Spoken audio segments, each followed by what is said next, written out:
amazing day, everyone! It's nice to have you again for another episode of New Discoveries, Learning, and Adventures. But before we begin, let us first have a short review of the lessons that we had last week. In the previous Philosophizing episode, we learned about epistemology and the nature of knowledge. Second, we learned how to acquire and validate knowledge. Then, we learned how to distinguish truth from opinion. And lastly, we were introduced to the different theories of truth. I hope that you remembered all the lessons from our previous episode. And now, prepare your pen and paper and get yourselves ready for another Philosophizing adventure. Oh, there you are. I have been playing this game for a while and I want to share it with you. Do you want to play this game with me? Of course you do.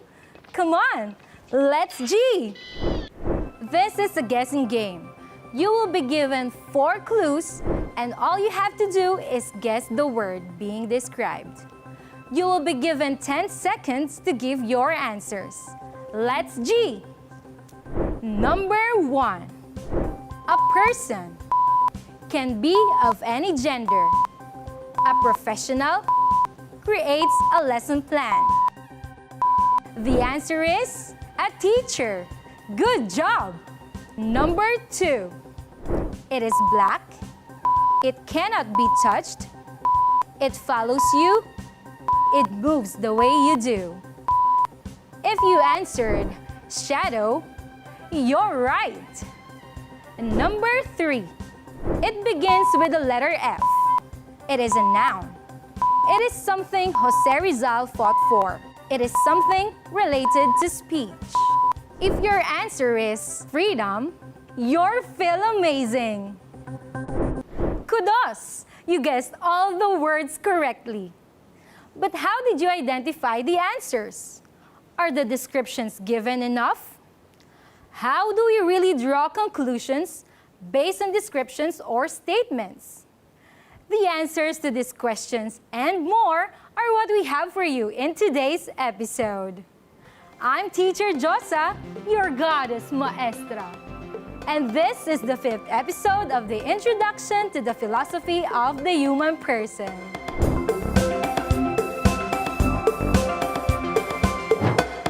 Truth is one of the most significant lessons in philosophy. It has been a topic of discussion in its own right for many years. Moreover, the values and influences on lives cannot be denied. In the game that we played earlier, we applied different methods in order to guess the word or concept being described. We call them methods of philosophizing. Methods of philosophizing are different processes of determining the truth or drawing conclusions from statements using various philosophical methods. This would equip us with knowledge and skills in acquiring wisdom and truth. Unlike science that uses observations through experiments in proving a theory, philosophy utilizes pure reasoning in order to investigate a certain reality or phenomenon to arrive at a certain truth. Philosophers generally believe that reason is the road to wisdom. However, they have different interpretations of what reason consists of. And some philosophers even challenge the preeminence of reason in the pursuit of wisdom. Now, let us discover the 4 methods of philosophizing with the use of different scenarios you probably have already experienced. Can anyone from the class give me a concrete definition of the word love? Yes, Miss Giko. Sir, love is kind and love is patient. Ooh. I think she is in love. Who else? How about you, Mr. Melendez? Kindness is the quality of being friendly, generous, or considerate. while patience is an act of bearing different situations without any complaint. Therefore, love is about sacrifices and consideration. Okay, very good, Mr. Lendicha. In the given scenario, Teacher Joshua kept asking students about their responses to a certain question. What he did is called Socratic questioning. It is a type of interrogative statement that clarifies points through understanding the deeper meaning of a claim. The Socratic method, also known by the Greek term elenchus, that means to inquire or cross-examine, is an exchange of ideas using Socratic questioning.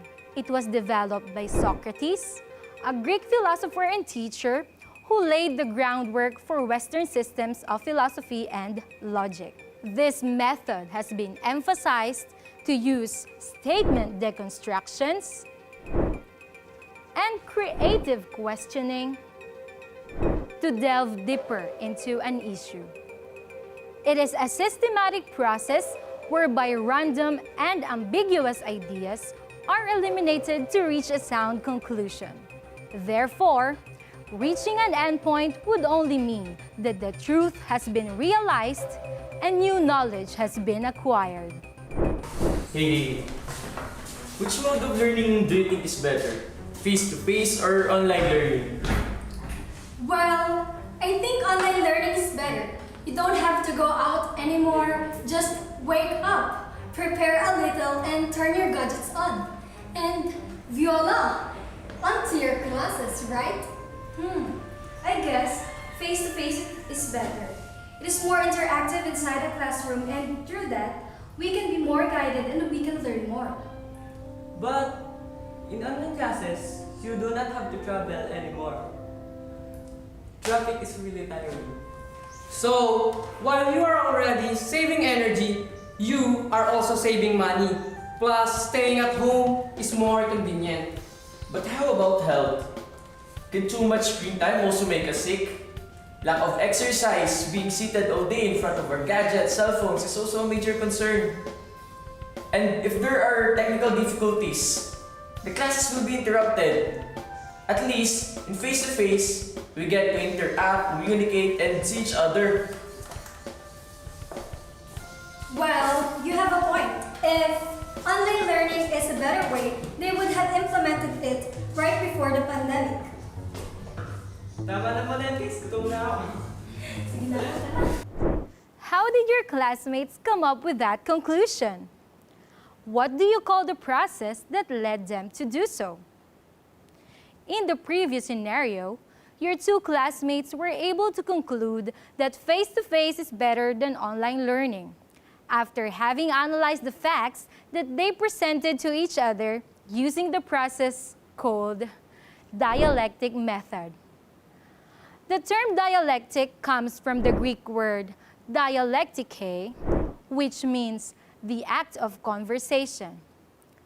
It is the act of talking back and forth, disagreeing with one another, and coming up with a conclusion from an exchange of contradicting arguments. This method can easily be seen in the different day-to-day interactions of people. It is much like a debate that poses two clashing but valid arguments to determine an endpoint that is correct and true.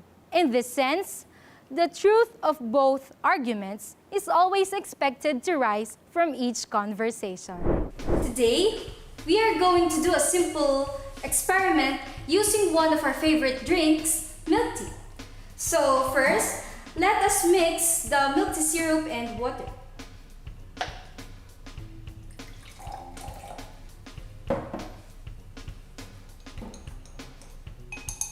This is called a homogeneous mixture. This time, let's add pearls to the mixture.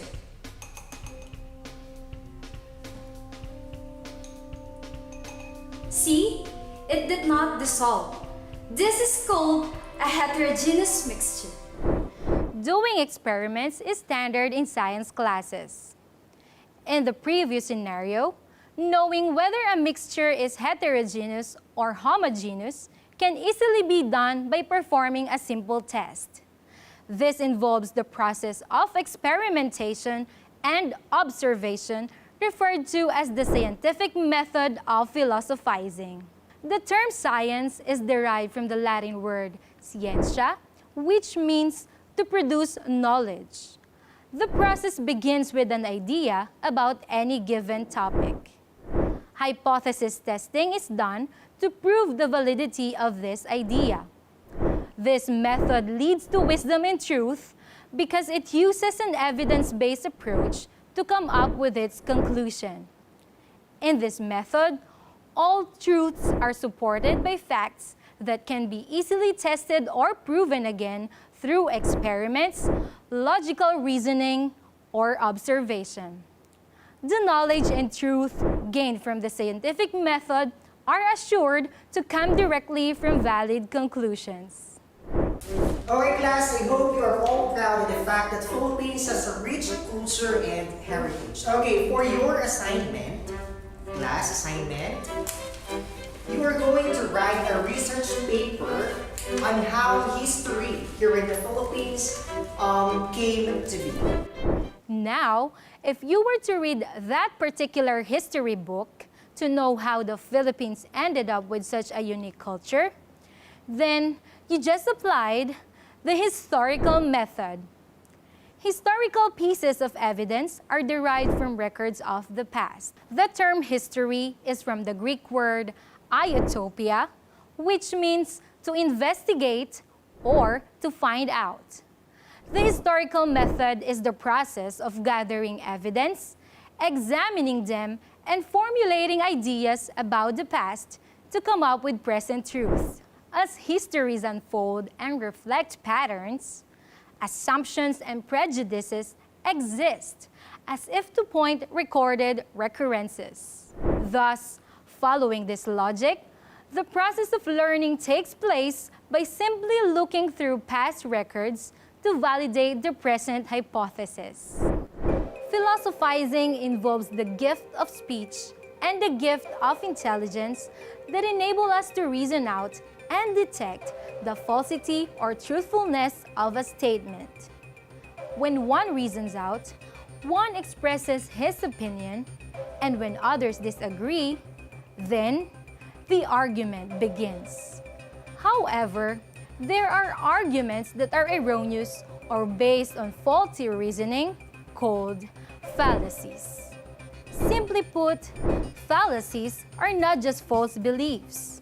They are logical errors in argumentation, reasoning, explanation, rhetoric, or debate. Identifying fallacies is an important aspect of our lives.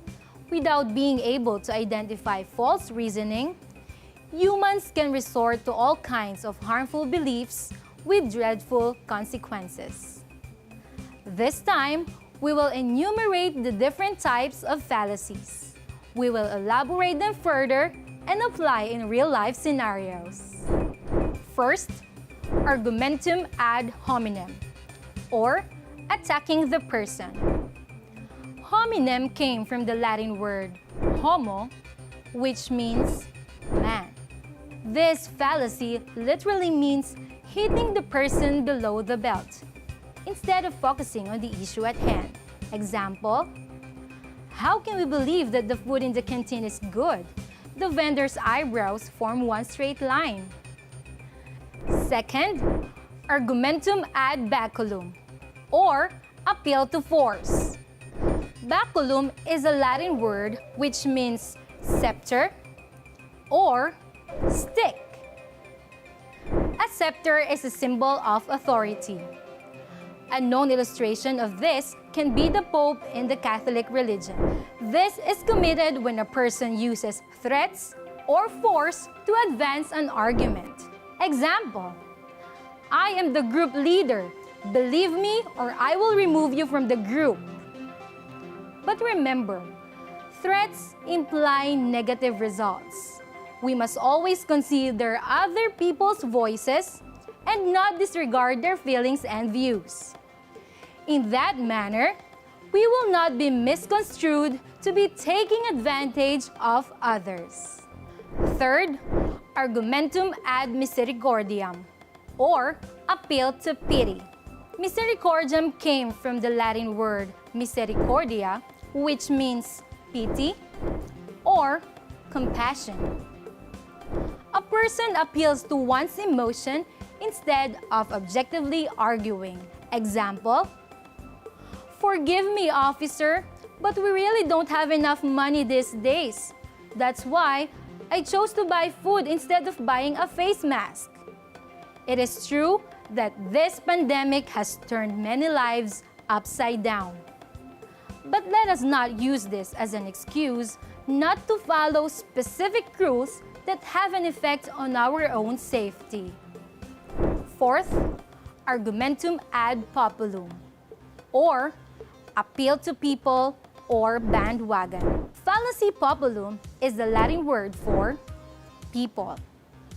Most TV commercials present this argument, which exploit people's vanity, desires, etc. Example, "Everyone is getting a new iClone 12 when it comes out this weekend. Why aren't you?"